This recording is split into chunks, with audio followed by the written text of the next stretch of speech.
Magandang araw mga kaibigan. Bigyan natin ng reaction opinion itong article published sa tntabante.com.ph. Title: Joel Villanueva, may tatlong non-bailable na kasong malversation sa Department of Justice. May tatlong kasong malversation na kinakaharap si Senator Joel Villanueva sa Department of Justice ayon sa tagapagsalita ng ahensya. Ang mga kasong ito ay pawang non-bailable o hindi maaring piyansahan sa pahayag ni DOJ spokesman Attorney Polo Martinez. Dagdag niya, tatlong magkakahiwalay na kaso ang isinampa laban kay Villanueva kaugnay umano sa isang questionabling flood control project sa Bulacan ng Top Notch Catalyst Builders Incorporated. Ani Martinez, ang mga reklamo ay kasalukuyang nasa preliminary investigation o kaya'y sinusuri pa ng mga piskal ng DOJ. Sa isa sa mga kaso, humiling umano si Villanueva ng dagdag na panahon para magsumite ng kanyang counter affidavit at hindi siya personal na dumalo sa preliminary investigation nitong Martes, Enero 20, kahapon. Pinagbigyan naman ng mga piskal ang kahilingan ng senador at binigyan siya ng palugit hanggang Enero 26. Sa ngayon, nakapagsumiti na umano si Villanueva ng counter affidavit sa isa sa tatlong kaso. Okay. So, tatlong magkakahiwalay na kaso. Grabe, ano? Kung lumusot sa isa o dalawa, madadali pa rin siya sa isa. Medyo nanganganib. Opinion ko lang ito nanganganib ang kalagayan ni Senator Villanueva sa ngayon. Baka siya ang susunod kay ex-Senator Bong Revilla. So, ito, personal opinion ko lang ito I don't know kung ano ang pagtingin nyo kay Senator Villanueva. Ang party list nila, yung grupo nila, yung Jesus is Lord, is SIBAC. Yung SIBAC is, again, anti-corruption. So, kung maalala ninyo, mayroon siyang dismissal case sa ombudsman nang dahil sa di umano'y paglustay ni then Congressman Joel Villanueva ng SIBAC sa pondo napules sa scam.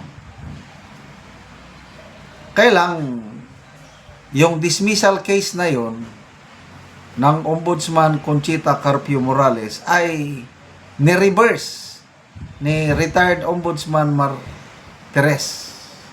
Bakit? Dahil ang inireklamo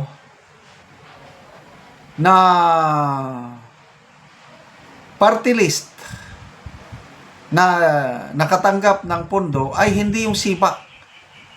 Nakalimutan ko yung party list na nakatanggap ng pondo. Hindi man yun ang party list ni Congressman Joel Villanueva noon. Then, pangalawa, yung mga signatures doon sa isinupitong papel ay peke. Napatunayan ng NBI na pineke ang perma ni Congressman Villanueva, kaya na-dismiss. So, bago pa pumutok itong skandal sa flood control, si Senator Villanueva na ang halos hindi naman araw-araw. Every now and then, nagre-reklamo tungkol sa flood control project na palpak. Kasi sila sa Bulacan, kawawa sila. Kaya sa kanyang research, naisiwalat ni Senator Villanueva na halos gumagastos tayo ng 1 billion pesos per day para sa flood control. At nakakainis, nakakagalit dahil baliwala yung mga flood control na yan. Sinasayang lang. Ngayon, pumutok ng ang daming palpak, ang daming ghost.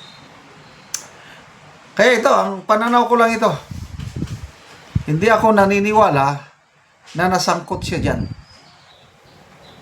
But, I might be wrong.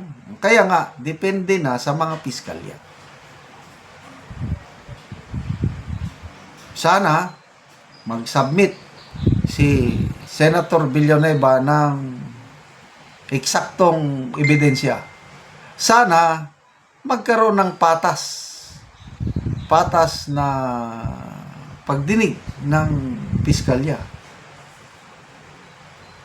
Sa 3 kaso na yan, kahit madismiss yung 2 sa piskalya, ang isa lumusot, iakyat sa korte, nako, makukulong si Senator Villanueva. But again, I trust, may tiwala ako sa ating mga piskalya, may tiwala ako sa mga korte. Kailang kawawa lang, Senator Villanueva na makukulong habang dahil non-bailable. Ang tanong, okay lang yun. Mas maganda yung ganyan para may makulong sa mga tinatawag nating big fish. Kailang ang tanong, bakit mga senador ang tinatarget? Ang mga kongresista, halos wala, maliban lang kay Saldico. Yan ang tanong ni Senator Amy Marcos. Di ba sabi niya, ang flood control scam nagsimula sa Kamara, sa Kongreso. Bakit ang tinatarget ninyo mga senador? Anyway, it's now nasa battle of public opinion na tayo. Sana tugisin lahat ang mga totoong mastermind. Sana walang selective justice. Salamat mga kaibigan sa inyong pagsubaybay sa ating channel. Nakakatulong kayo ng malaki sa Tribong Talandig ng Bukidnon dahil ang sweldo natin sa channel na ito is pantulong sa tribo. Namimigay tayo ng libreng yero at pako para makapagpatayo sila ng mas maayos na tirahan. Panoorin nyo ang video na ito. Siyang natagaan og yero. Sponsor aning film og daghang pasag blessings nga mabot sa iyang pamilya ug sa iyang mga alalay nga nagsakripisyo sa pag atag ani nga sin. Daghang salamat sa tanan. Ug karon mo na ni si kuya ang natagaan og yero. So mo na ni ang iyang balay.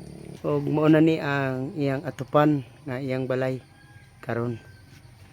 So pila na ni katuig ya ang imong balay nga wala gid ka nakaatop. Pila na katuig pag tukod nimo? 5. 5 na katuig.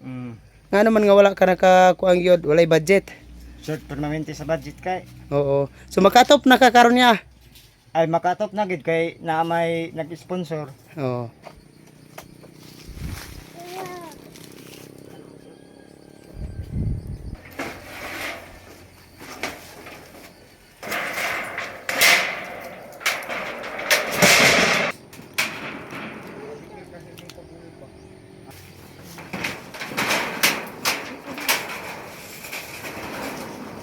Kani duk-duk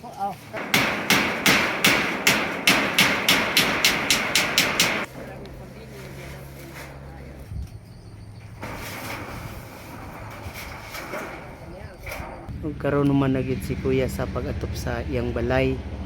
O maayo na gid karon nga tan-awon nga maatupan. Salamat kayo sa Ginoo nga na-blessings nga miabot sa kuha ug daghang salamat sa nag-sponsor aning sin. Labi na nga 5 na katuig nga akong pagtukod aning balay na wala pagid ko nakaatop. Basta daghang salamat kayo sa nag-sponsor ani ug Mm. sa iyang mga alalay nga nag sakripisyo aron lang matagaan nila ang sama kanako nga mga kabos ug unta daghang pang blessings nga mabot sa pamilya labi na sa nag-sponsor ani aron daghang pang mga sama kanako ang iyang matabangan. Salamat kayo.